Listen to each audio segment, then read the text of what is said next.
Hi, I am Patty Ford, and I am so glad that you're here for my YouTube. We're talking about food politics today, and I just want to give a food for thought.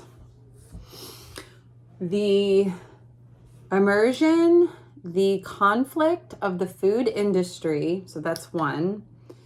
Then we have members of Congress that decide our legislative law, and there's different branches of the government, obviously, but Congress really decides how things are governed, okay? Then we have health.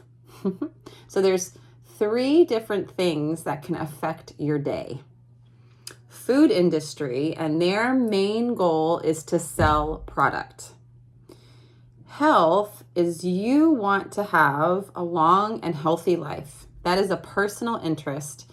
And in regards to the medical industry, we want to help you do that.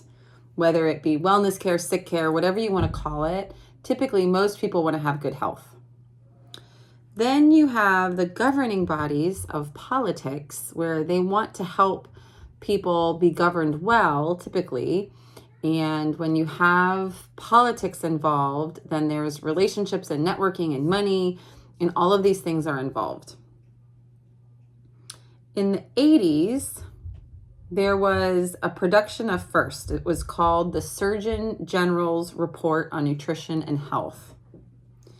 And in that report, no matter what the outcome was, according to health, which was governed in a large scale way, no matter what the report, the recommendations could not say, no matter what, eat less meat, nor could it suggest any sort of restriction on intake of any other category of food.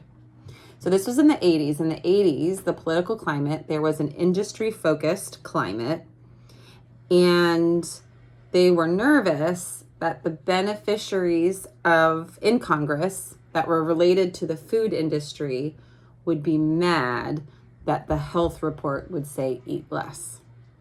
Eat less food has been a consistent theme in health advocacy since we have an abundance of food, which was not always the case.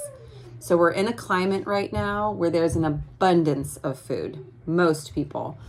1 out of 8 of Americans right now are struggling to afford food, especially, I'm in 2025 right now, so especially in early 2025. We are in a time period where food just costs so much, and people literally can't afford it. If you had 8 people in a room, 1 person couldn't. But typically, when we're talking about chronic disease, there's an overabundance of food. So that's a health pillar, which is different than the food industry tactic, which potentially could be different than a congressional tactic. So you have all of these things that are playing, and it becomes complicated. And I think that's what people are understanding, and then they are starting to not trust, or they're starting to kind of question, and then you get emotional or scared or fear-based. And then what happens is when we're scared, we want to be with like-minded people and rally and have a rally cry and all this war-like mentality. And it gets really messy when typically the political party and health have our best interests at heart in regards to health most of the time. But when money is involved or the food industry is involved, their goal is profit, not health. And it becomes a different conversation.